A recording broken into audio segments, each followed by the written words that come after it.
নমস্কাৰ, আপোনালোকক স্বাগতম জনাইছোঁ আমাৰ ইউটিউব চেনেলটোলৈ। আসাম ফৰেষ্ট 2026 বৰ্ষৰ নতুন পদ মুকলি হৈছে।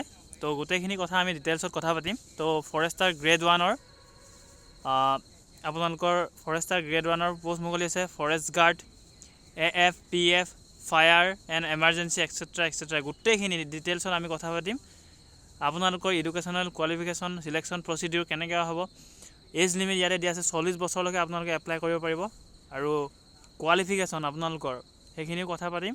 আৰু ফিজ ষ্ট্ৰাকচাৰ সকলোবোৰ। আৰু টোটেল ভেকেঞ্চি দেখা পাইছে 3000+ পোষ্ট মুকলি হৈছে। ঠিক আছে, এইখিনি এক্সাম আপোনালোকৰ অসম পুলিচ যোনটো নেকি AB, UB, কনষ্টেবল লগতে ছাব ইন্সপেক্টৰ গোটেইখিনি একেলগতে সংলগ্ন কৰা হ'ব বুলি ইয়াতে ধাৰণা কৰা হৈছে। যিহেতু আপোনালোকৰ টোটেল ভেকেঞ্চি 3000+, মানে গোটেইখিনি মিলাই আপোনালোকে এইখিনি মিলাই নতুন পোষ্টখিনি লগতে SI, কনষ্টেবল গোটেইখিনি মিলাই কৰি। ঠিক আছে, আৰু বাকী পোষ্টৰ বিষয়ে ডিটেইলছত কথা পাতিম। বাকী আপোনালোকৰ AP আৰু sub officer, firemen, emergency rescue in fire emergency services, ইয়াতে আপোনালোকৰ ফৰেষ্ট ডিপাৰ্টমেণ্টৰ যোনটো নেকি কনষ্টেবল WTৰো আছে। গোটেইখিনি আমি ডিটেইলছত কথা পাতিম। তো নটিফিকেশ্যন কেইখন চাই লওঁ প্ৰথমে, তো স্কিপ নকৰাকৈ গোটেইখিনি চাব। আৰু এনেধৰণৰ আপডেটখিনি পাই থাকিবলৈ চেনেলটো ছাবস্ক্ৰাইব কৰিবলৈ একেবাৰে নাপাহৰিব। তো প্ৰথমে আপোনালোকে আহিব ষ্টেট লেভেল পুলিচ ৰিকুৱাৰমেণ্ট, ইয়াতে অফিচিয়েল ৱেবছাইটত গুগলৰ পৰা ছাৰ্চ কৰি আহিব পাৰিব। তো হেল্প ডেস্ক ফোন নাম্বাৰ দিয়া আছে ইয়াতে ইনফৰমেশ্যন যদি সুধিব বিচাৰে তাতে কৰিব পাৰে। Apply online for current requirements. তো এপ্লাই অনলাইন যদি আপোনালোকে কৰিম বুলি ভাবিছে আসাম পুলিচ SI যিহেতু, আৰু কনষ্টেবল, AB, UB গোটেইখিনি এছিষ্টেণ্ট জেইলৰ গোটেইখিনি যিহেতু ডেট এক্সটেণ্ড কৰি দিয়া আছে, আপোনালোকে অনলাইনসমূহ কৰি ল'ব পাৰিব।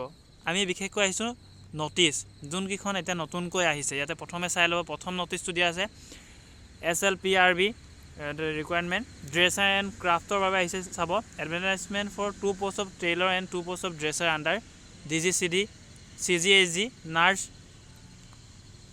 আৰু ইয়াতে আপোনালোকৰ 1 post of craft instructor, 1 post of craft helper, 1 post of yoga instructor, yoga instructress and 8 post of pharmacist in prison ডিপাৰ্টমেণ্টৰ বাবে আহিছে। যিহেতু এইখিনি দিয়া আছে।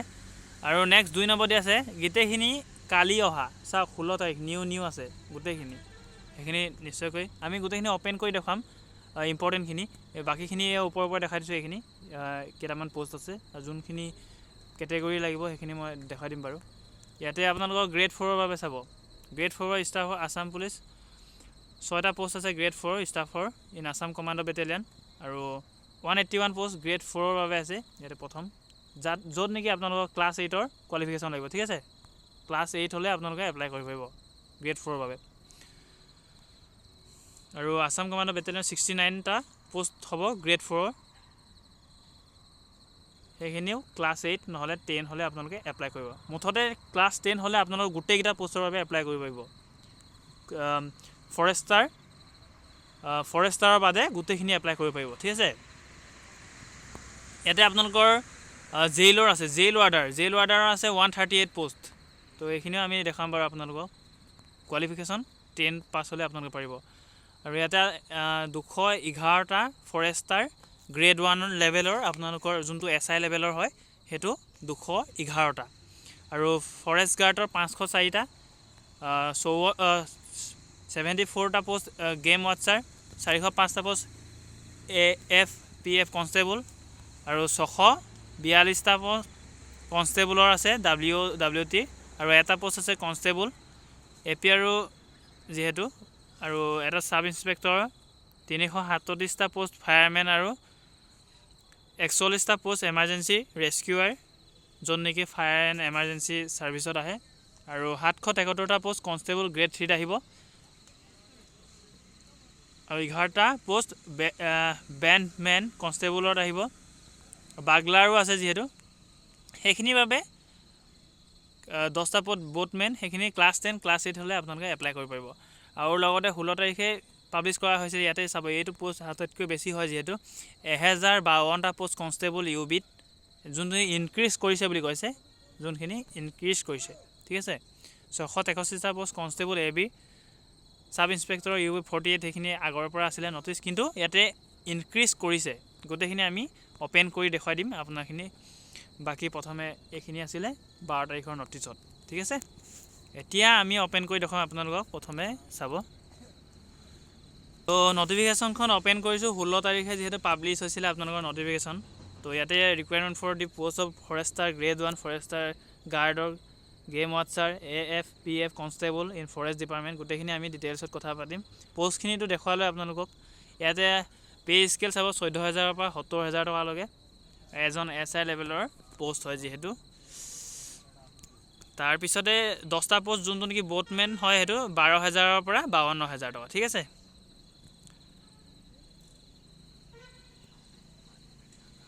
এইটো যোনটো নেকি ভেকেঞ্চি আহিছে সেইটো ফাইনেল ক্লিয়াৰেন্স বুলি কৈছে গভৰ্ণমেণ্ট ফালৰ পৰা।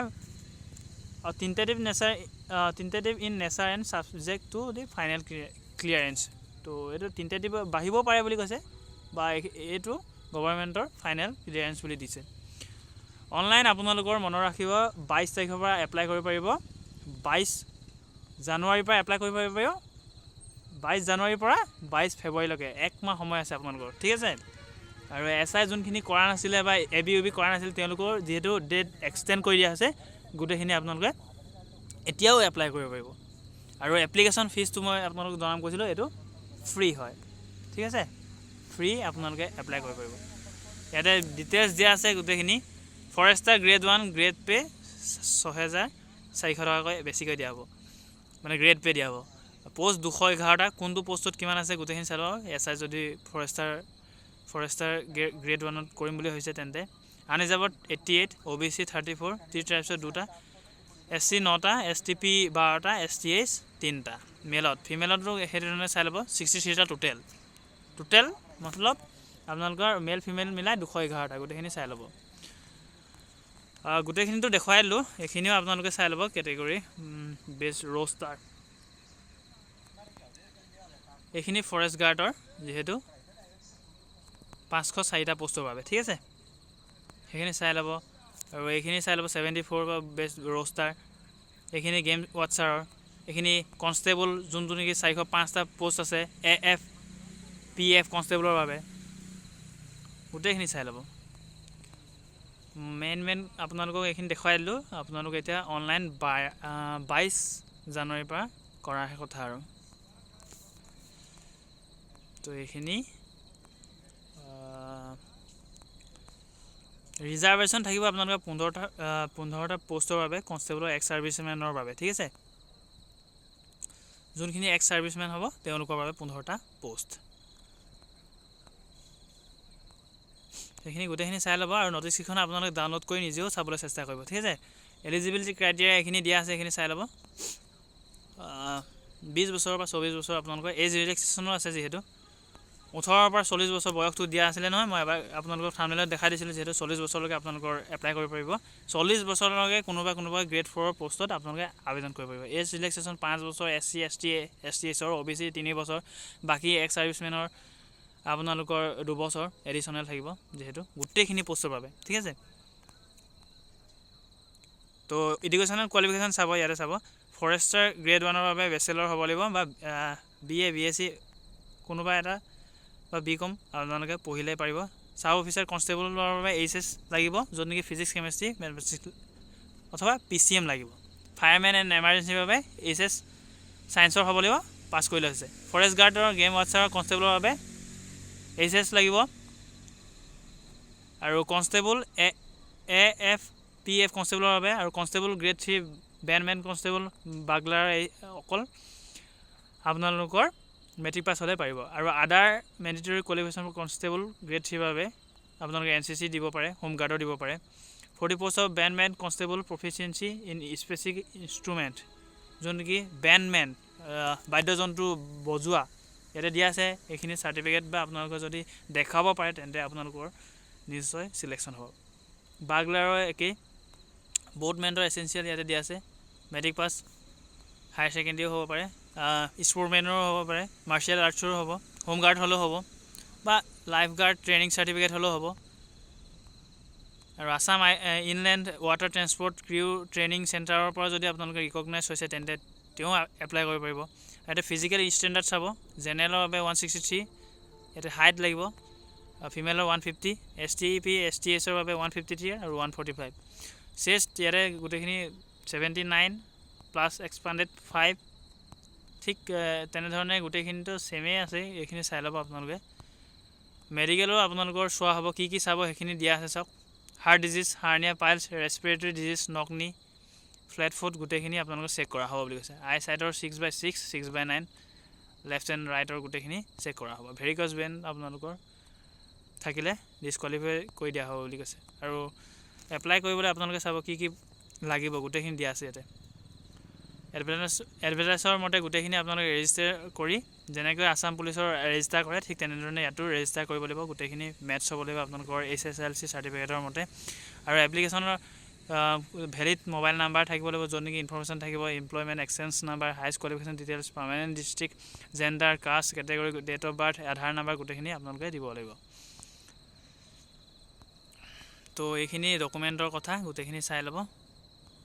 আপোনালোকে ন'টিছখন পঢ়িলে গম পাব। ইয়াতে ফিজিকেল থাকিব, যিহেতু ৰিটেন টেষ্ট থাকিব, ৱাকিং টেষ্ট থাকিব, য'ত নেকি ফৰেষ্টাৰ গ্ৰেড 1ৰ বাবে, ফৰেষ্ট গাৰ্ডৰ বাবে আপোনালোকৰ ৱাকিং টেষ্টো থাকিব। অৰেল থাকিব, ট্ৰেড প্ৰফেচিয়েণ্টি টেষ্ট থাকিব, এইখিনি কনষ্টেবল, বাগলাৰ, বেণ্ডমেনৰ বাবে।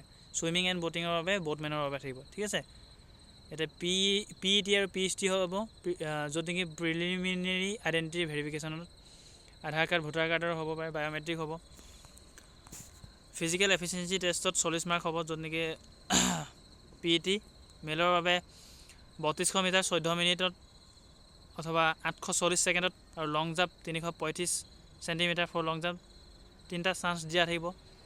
আৰু এৱাৰ্ডো ইয়াতে দিয়া আছে, গোটেইখিনি CCTV চাৰ্ভিলেঞ্চৰ এণ্ড ইউজিং RFID চিপছ লগোৱা হ'ব, যিহেতু ৰানিঙৰ সময়ত। তো টাইমো দিয়া আছে ঠিক আছাম পুলিচৰ দৰে, এইখিনি চাই ল'ব। ছোৱালীৰো ঠিক তেনেদৰে 1600 মিটাৰ।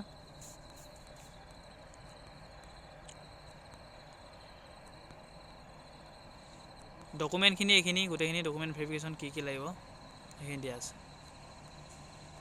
ৰিটেন টেষ্ট আপোনালোকৰ ইয়াত চিলেবাছ ইয়াতে দিয়া আছে চাওক। Logical reasoning, aptitude, English comprehension, matters relating to history and culture of Assam in India, general নলেজৰ গোটেইকেইটা, এইকেইটা চিলেবাছ হয়, আপোনালোকে চাই ল'ব।